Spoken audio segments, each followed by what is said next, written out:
오늘 말씀은 인류 역사상 가장 찬란하고 아름다운 해가 떠올랐던 새벽에 대한 기사로부터 시작하고 있습니다. 1절을 보면 안식 후 첫날 일찍이 아직 어두울 때에 막달라 마리아가 무덤에 와서 돌이 무덤에서 옮겨진 것을 보고 이렇게 기록하고 있는데요.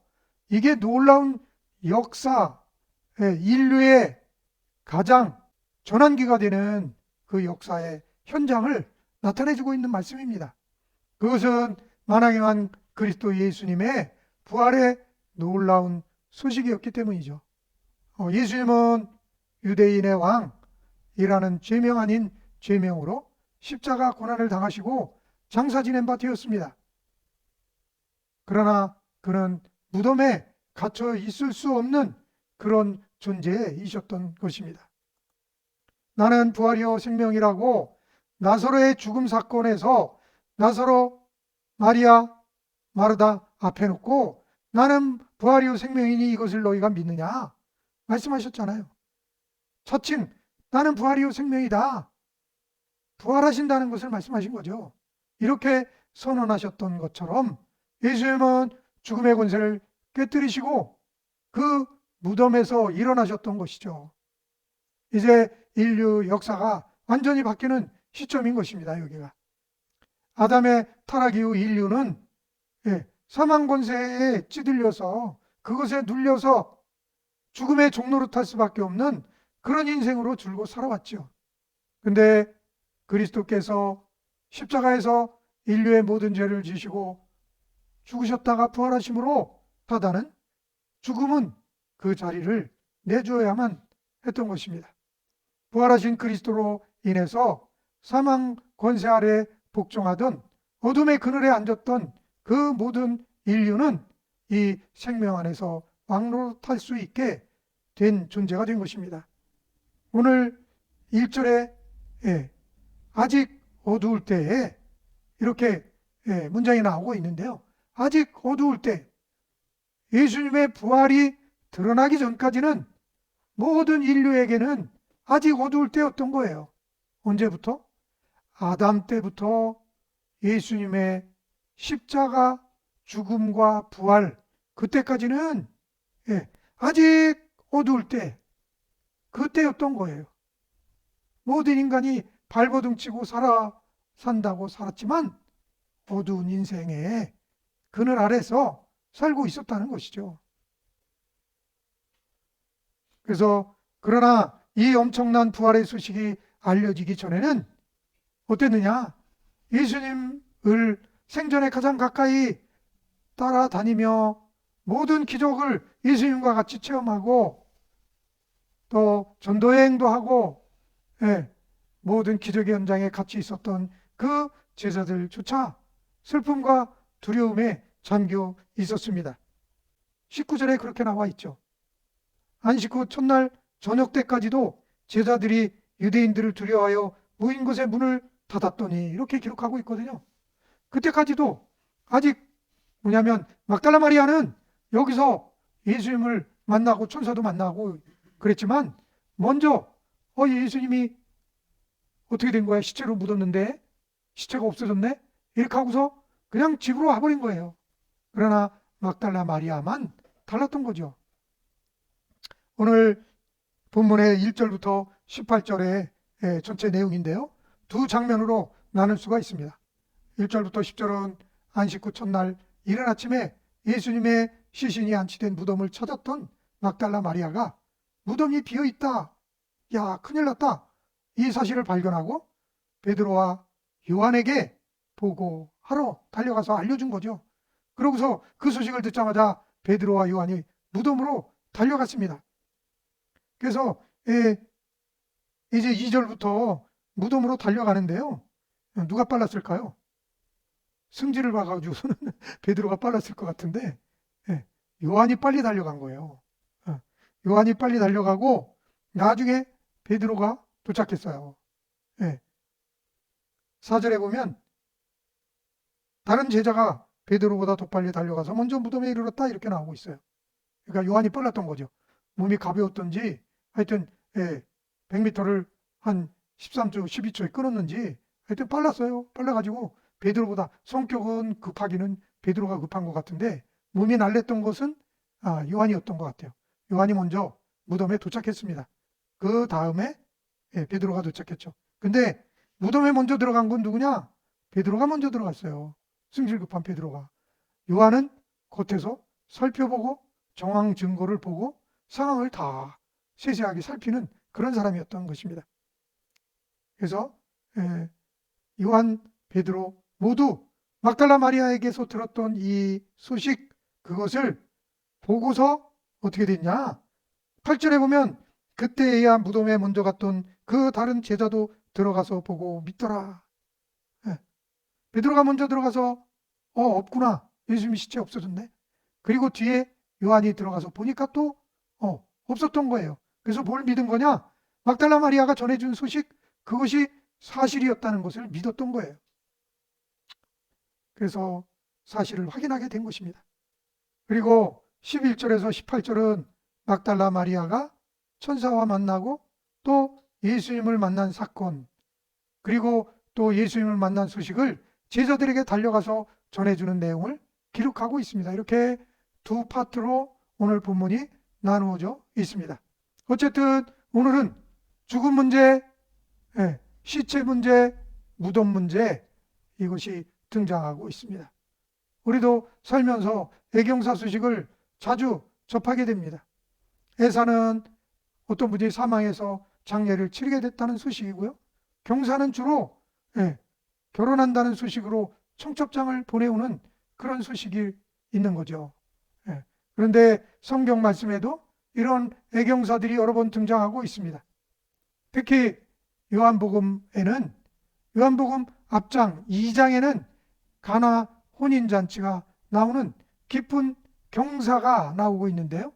반면 오늘 20장에서는 무덤 장면이 나오고, 이렇게 이 장면이 대조가 되고 있습니다. 우리가 인생을 살면서 애사도 있고 경사도 있는데 이렇게 대조가 되는 사건들을 겪으면서 우리가 살고 있는 거죠.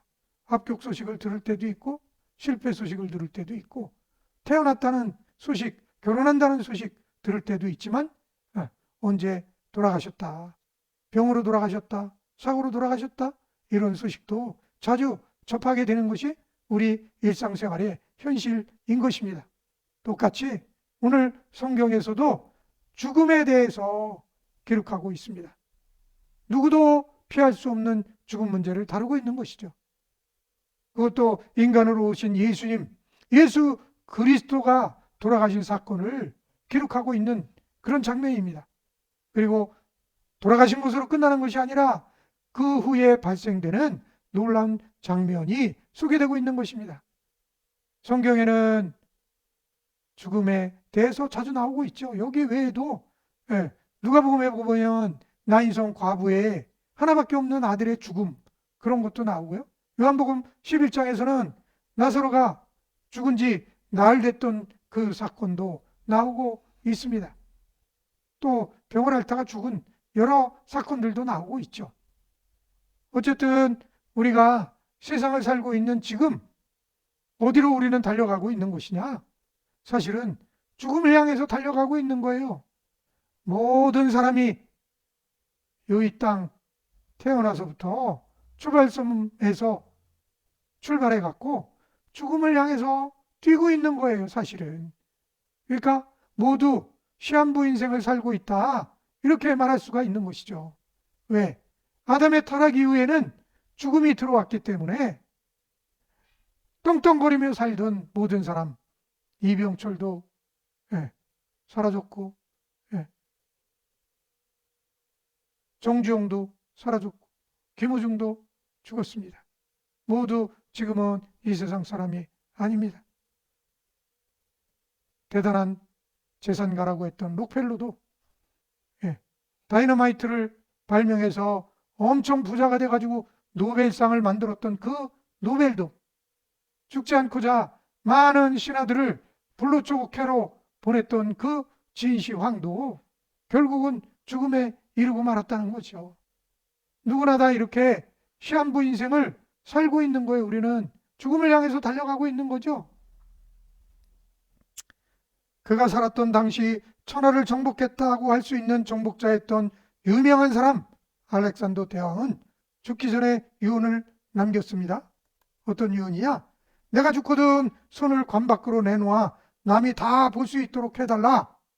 그래서 신하들이 아니 뭐 그렇게까지 할 필요가 뭐가 있냐. 좀 화려하게 죽으면 되지.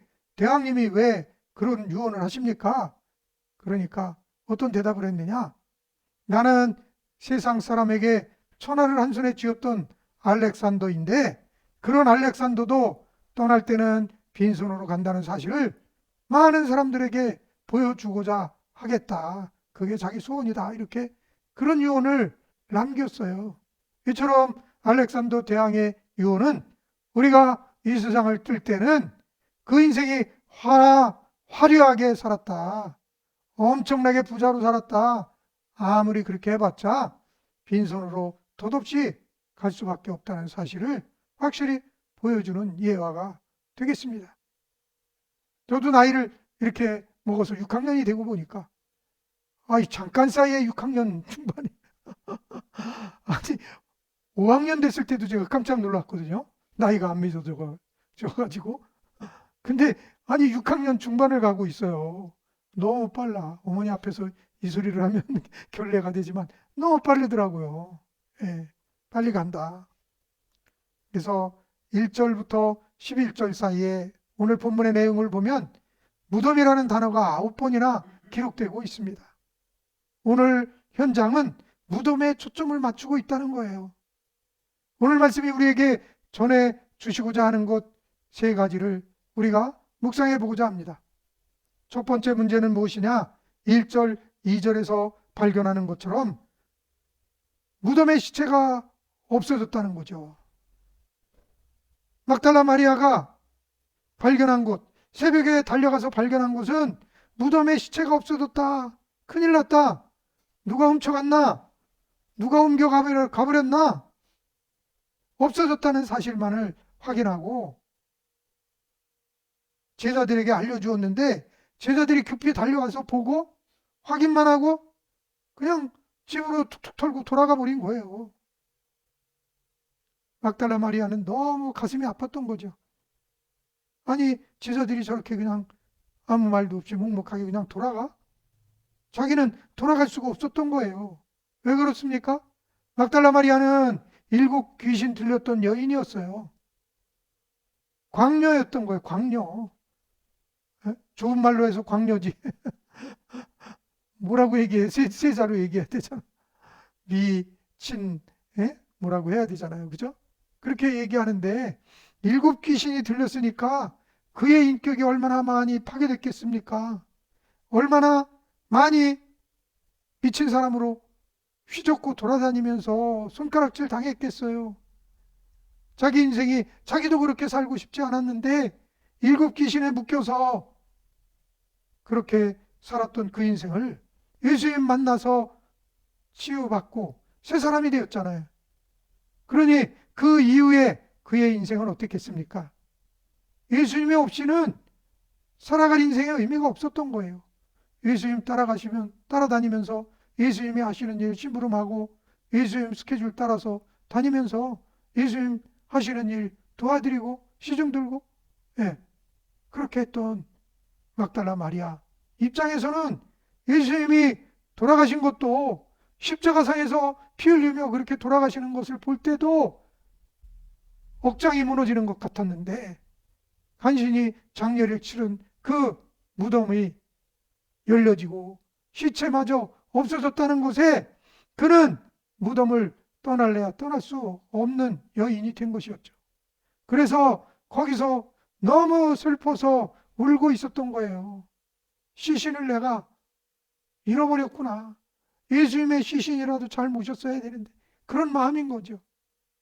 그래서 남아서 울고 있었다. 그런데 여기서 우리가 발견할 수 있는 사실이 무엇입니까?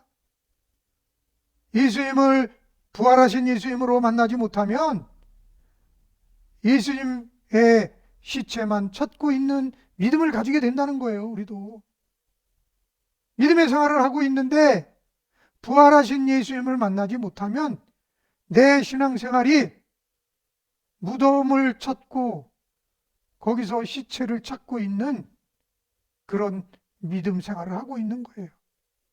부활의 믿음이 없으니까 죽은 믿음으로 사는 거예요. 무덤가에 앉아서 막달라 마리아처럼 슬픔으로 울고 있는 우울한, 울지는 않아도 우울한 신앙생활을 하고 있는 거예요. 부활의 예수님을 만나지 못하면 슬픈 인생을 사는 것이다. 이것을 보여주는 거예요. 오늘 말씀이.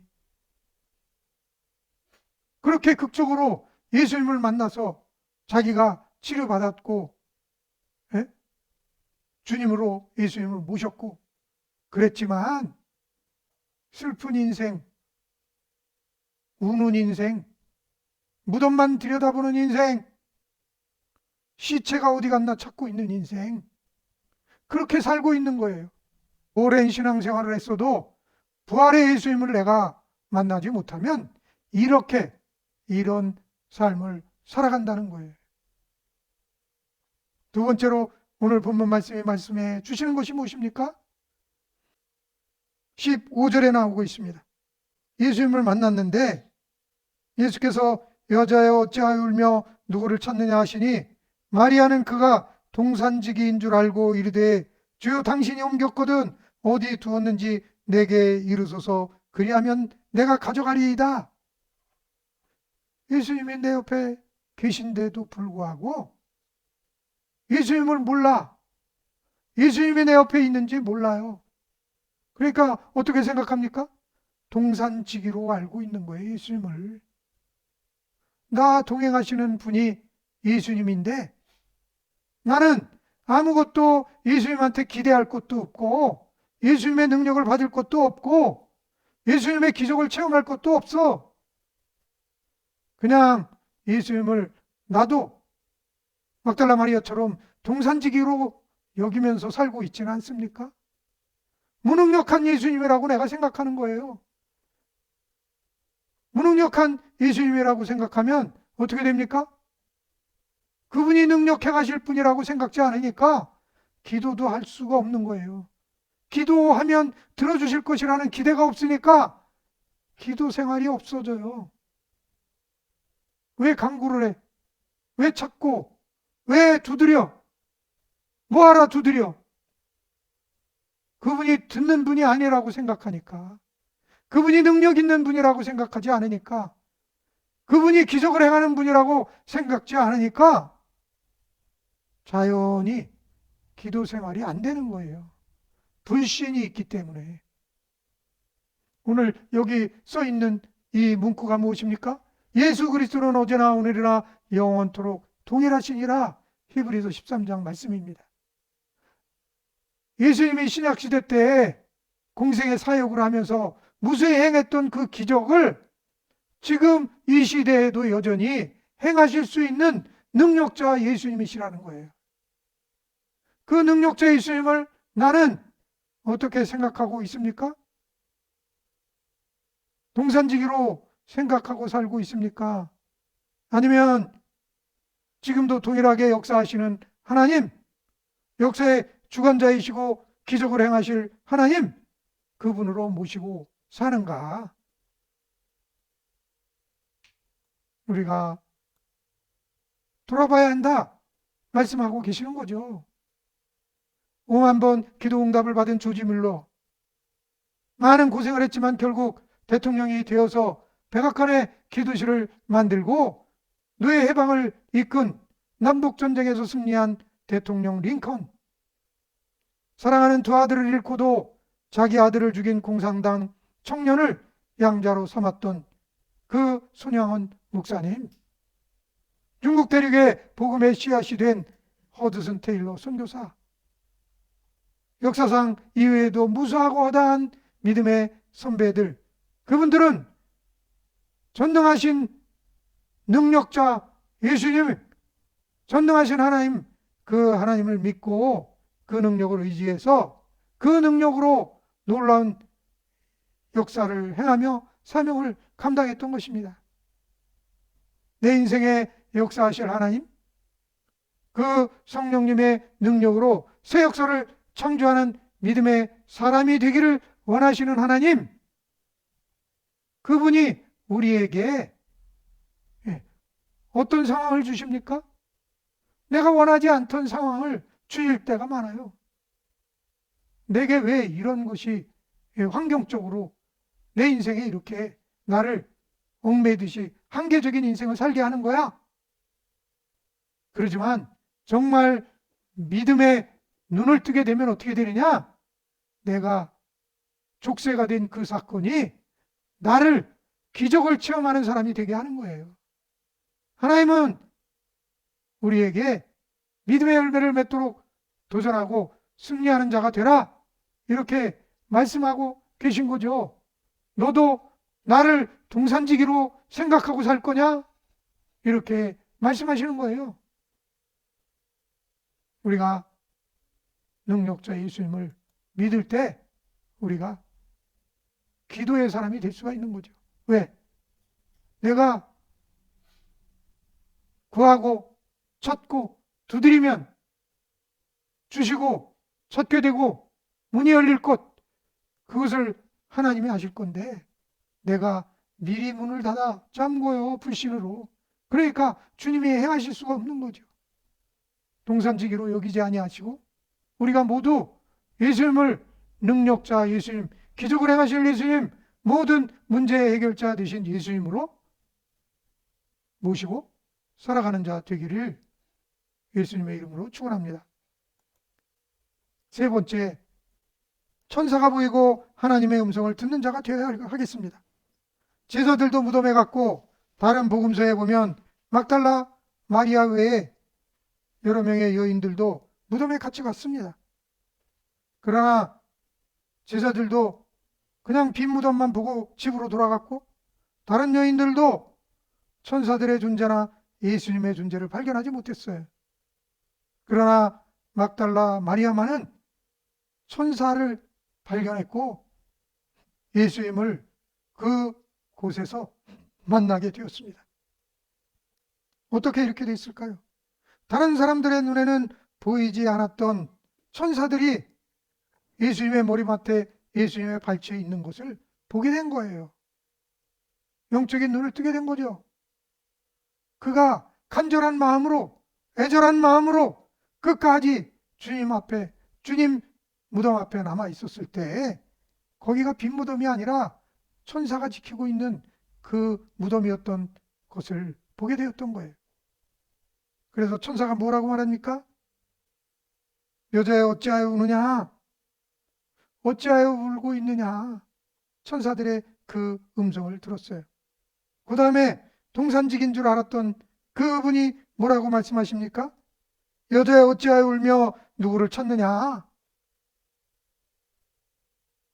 동산지기로 알고 있을 때 예수님은 우리에게 다가오셔서도 말씀하실 거예요. 어찌하여 울며 누구를 찾느냐? 너는 우울하게 왜 그렇게 살아가느냐? 우는 사람처럼 내면의 울음을 가지고 살아가냐? 내가 찾고 있는 것은 누구냐? 너는 지금 뭘 찾고 있느냐? 말씀하고 계시는 것이죠.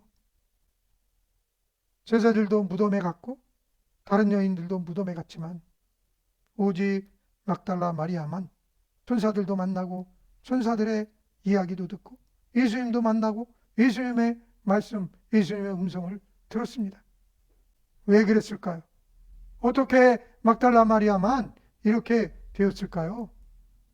그는 아까 이야기했던 것처럼 7 귀신 들렸던 그런 정말 인생의 막장에 있었던 여자였잖아요. 인간 취급을 받지 못했던 여인이었어요. 그런데 예수님을 만나 치료받고 정상적인 생활을 할 수 있는 자로 구원받은 거죠. 그러니까 주님을 향한 간절한 마음이 그녀의 마음을 가난하게 했고 갈급하게 했고 주님이 없으면 안 되는 그 아주 주님과 연합된 그런 마음을 가지게 된 여인이 되게 됐던 것입니다. 그래서 끝까지 무덤에라도 남아서 울음이라도 울어야 되겠다. 너무 간절한 마음, 갈급한 마음이 있었기 때문에 이렇게 된 거죠. 그것이 그를 천사도 만나고 주님도 만나게 한 원인이 되었던 것입니다. 뿐만 아니라 예수님이 그녀에게 말씀하여 주셨습니다. 여자여 어찌하여 울며 누구를 찾느냐? 그렇게 했을 때 동산직인 줄 알고 당신이 시체를 가져갔으면 어디다 옮겨놨는지 나한테 얘기해 주세요. 이렇게 얘기를 하고 있는 거잖아요. 예수님한테. 살아나신 예수님한테. 그러나 그때 예수님께서 마리아야 하신 것이죠. 마리아야. 그거는 동산직이었으면 마리아를 몰랐는데 마리아를 아신 분이 마리아야, 마리아인 줄 알고 부르신 거예요. 마리아가 듣는 순간 소름이 쫙 돋, 깜짝 놀래고 그렇게 된 거죠. 마리아야 듣는데 깨닫게 된 거예요. 아, 예수님이구나. 예수님이시구나. 깨닫게 된 거죠. 그래서 히브리 말로 라보니 선생님이라고 이렇게 대답을 하면서 예수님을 부른 거죠.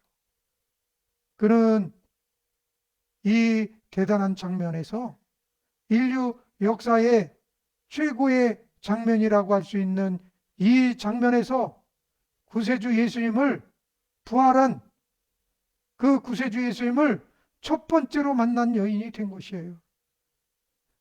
엄청난 사람이 그 장면에 나타나서 예수님을 영접해야 될 것 같은데 7 귀신 들렸던 막달라 마리아가 부활하신 예수님을 최초로 발견한 여인이 된 거예요. 이것이 무엇을 말해줍니까? 세상의 원리와 하나님의 원리가 다른 거예요. 나는 나를 때로는 7 귀신 들렸던 여인처럼 나를 무가치하게 보고 나를 연약하게 보고 미약하게 보지만 하나님은 안 그렇다 이거예요. 하나님의 원리는 무엇입니까? 고린도전서에도 나오는 것처럼 약한 자를 택하여 강한 자를 부끄럽게 하시는 예수님이시잖아요. 내가 약하다고 우울해할 필요도 없고 내가 콤플렉스가 많다고 내가 주저앉을 필요도 없어요. 왜? 그것이 나를 하나님께 쓰임받게 되는 원인이 되게 할 거다. 주님이 보실 때는 그거예요. 더 간절하게 주님을 붙들게 하는 그 원인이 되게 하는 거예요. 내가 연약하다? 내가 조건이 나쁘다? 내가 가진 돈이 없다? 나는 여러 가지로 조건이 안 된다? 하나님은 아닌 거예요. 나를 부활의 현장에서 최초로 인류의 그 역사의 현장에서 예수님을 만나 그 소식을 전하게 되는 그런 사람이 되게 하실 것이다 라는 거예요. 주님이 보시는 관점은 세상 보는 관점하고 전혀 다르다. 나는 여기서 지금 우울하고 연약하고 낙심하고 그렇지만 주님이 보실 때는 그런 눈으로 보시는 게 아니에요. 겉으로 보이는 현상으로 나를 보시지 않는다. 이미 나를 구원하셨기 때문에 거듭난 나는 새로운 피조물이기 때문에 혼적으로 여러 가지 상황을 접하고 내가 그런 상황에 요동하고 그렇게 살고 있어도 영이 거듭나서 완벽한 주님과 동일한 그 형상, 창세기에서 하나님의 형상을 본받아 창조했던 그 영적인 존재가 내가 거듭남으로 이루어진 거기 때문에 하나님이 나를 보시는 관점은 다르다는 거예요. 말씀을 정리하고자 합니다. 나는 지금 무덤가에서 시체인 예수님을 모시고 신앙생활하고 있지는 않습니까? 나는 예수님의 시체를 잃은 자처럼 울며 죽은 예수님을 안타깝게 찾듯이 슬픈 자로, 운명적인 자로 신앙생활하고 있지는 않습니까? 현실에 눌려서 그냥 그런 존재로 살아가고 있지는 않습니까? 주님께서 오늘 우리에게 찾아오셔서 말씀하십니다. 어찌하여 울며 누구를 찾느냐? 묻고 계십니다. 주님께서 찾아오셔서 나를 다 아시는 그 주님께서 희망의 음성으로 마리아야 부르셨던 것처럼 나를 부르시는 거예요. 성모가 부르시며 나에게 사랑의 음성을 들려주시는 거예요. 부활하신 예수님이 죽은 권세를 모두 이기시고 나를 새로운 피조물로 완전히 바꾸셨다. 내가 거듭났기 때문에. 그렇기 때문에 이제는 내가 예전에 놀던 방식, 예전의 생활 방식 그대로 어쩌면 죄의 관성으로 그렇게 살 수 없는 존재인데 그렇게 관성적으로 살고 있지는 않습니까? 오늘 말씀을 통해서 부활의 예수님을 인격적으로 만나고 우리를 부르시는 주님의 음성을 듣고 능력 있는 인생, 도전해서 성취하는 인생, 열매 맺는 인생, 울며 슬퍼하는 자가 아니라 기쁨으로 부활의 권능으로 왕같은 제사장으로 놀라운 삶을 살아가는 우리 모두가 될 수 있기를 예수 그리스도의 이름으로 축원합니다. 기도하시겠습니다.